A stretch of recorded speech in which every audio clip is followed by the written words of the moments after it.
Hi Earth Sign, Capricorn, Taurus, and Virgo. Kumusta po kayo guys? Okay, so Earth Sign, maraming salamat po sa walang sawang pagsubaybay sa ating mga reading. And kung kayo ay bago pa lang sa ating channel, mag-subscribe na po kayo guys. And i-click mo na rin yung ating notification bell para lagi po kayo guys updated sa ating mga bagong upload. So tingnan natin guys, ano ba ang inyong gabay? Earth Sign, Capricorn, Taurus, and Virgo. Tignan muna natin guys yung overall energy nyo. Overall energy, Earth Sign, Capricorn, Taurus, and Virgo. So guys, meron tayong 6 of Cups. Oops. Meron tayong 4 of Cups. And meron tayong the Hermit, the Sun. Nakakatuwa guys kasi may mga opportunity na darating sa mga Earth Sign. Okay, bubuhos ang biyaya sa inyo guys. At may mga hakbang na mangyayari dito na pwedeng hindi magiging madali sa inyo, pero worth it ipaglaban. Or magiging maganda ang magiging resulta guys, no? Sa pinapakita sa akin dito guys, nandun ka sa point na yung mga pagkakamali mo noon, parang gusto mo siyang ayusin ngayon, no?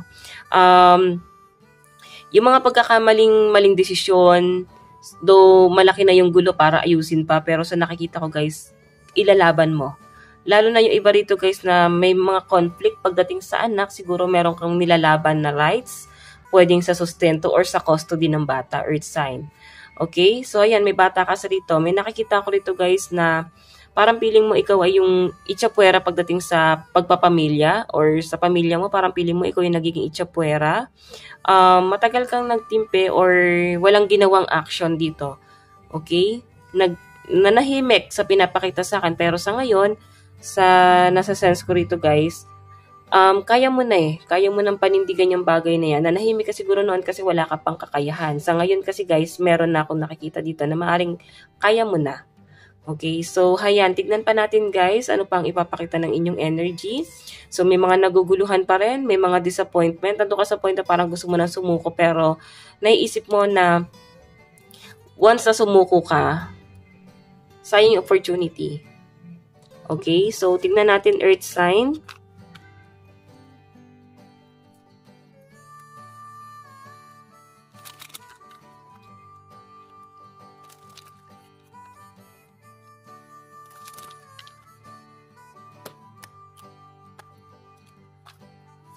Pagdating sa career ng mga Earth Sign,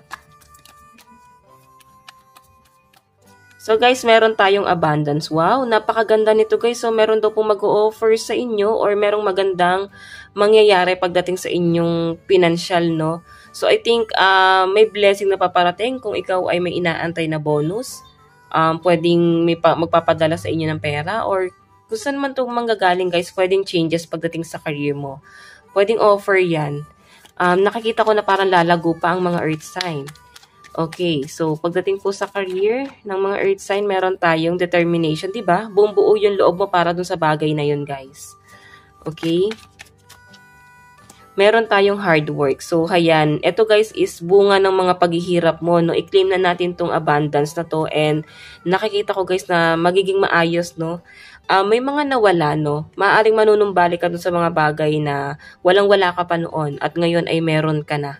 Okay? Ngayon, parang nanunumbalik ka dun sa mga bagay na sobrang naghirap ka ng sobra, dumating ka sa point na hikahos ka. Ngayon, nagre-reminisce ka dito na buti pala hindi ka sumuko at inilaban mo yung buhay. Inilaban mo yung sarili mo sa bagay na parang sinusukuan ka na ng mundo. Ngayon guys, maganda yung nakikita ko, pwede nagkakaroon ng pagbabago pagdating sa career mo, pwedeng may promotion, or yung iba sa inyo guys, kung ikaw ay may business, pero malakas kasi guys yung energy na may mga business dito guys na para pang pinagtyagaan mo yung bagay na yon.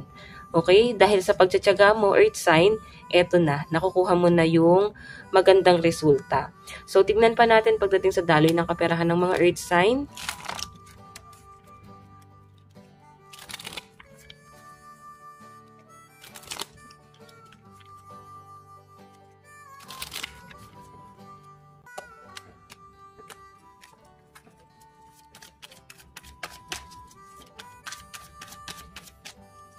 Meron tayong memories, 6 of raindrops. Meron tayong temperance pagdating sa daloy ng pera. Sa daloy ng kaperahan ng mga earth sign. Diba, napaka-humble ng mga earth sign kahit malayo na ang nararating nyo guys. Sa nakikita ko, sobrang humble mo at hindi ka nakikipagkompetensya. Sa pinapakita sa akin guys, sa daloy ng pera mo, ayan no, meron kang, parang magre-reminisce ka ngayong araw. May mga pagmumuni-muni kang gagawin. Parang mapapabugtong hininga ka na lang na parang, napagdaanan ko yun. Parang ganon. And, ngayon guys, parang nabubura na yung mga paghihirap na pinagdaanan mo sa buhay kasi nagiging worth it talaga siya guys. Or pagdating ng taong 2024 guys, mararamdaman mo first quarter mas magiging maayos ang daloy ng pera sa inyo guys. Okay? Tignan natin pagdating sa love life ng mga earth sign. Okay, ayusin ko nga lang to guys. Ayan. Pagdating po sa love life ng mga earth sign. So guys, meron tayong Oracle of Clouds. Walk away.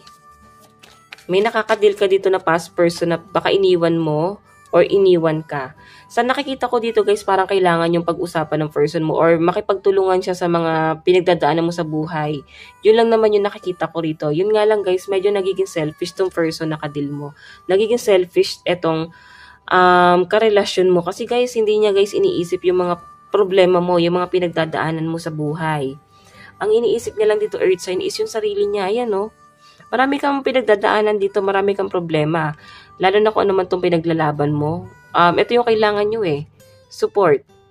Yan siguro yung hindi mo nakukuha sa person mo. So, I think yung iba sa inyo nakakapag-isip ka na pagdating sa love life mo. Nakakapag-isip ka na pagdating sa connection mo dito sa person mo. Ayan, no? Napapagod ka na.